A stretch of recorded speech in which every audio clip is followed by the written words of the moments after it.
चतुर्मुख षण्मुख पञ्चमुख प्रमुखाखिल दैवतमौलिमणे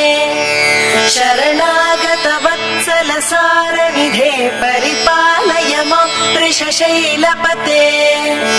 अतिवेलतया तव दुर्विषहैरनुवेलकृतैरपराधशतैः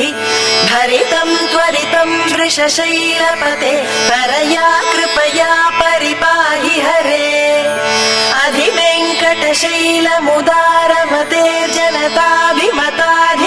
अधिवेङ्कटशैलमुदारमतेर्जनताभिमताधिकदानरतात्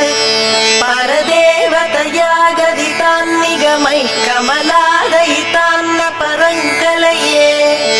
कलवेणुरवावश गोपवधूषटकोटिवृतात् स्मरकोटिसमा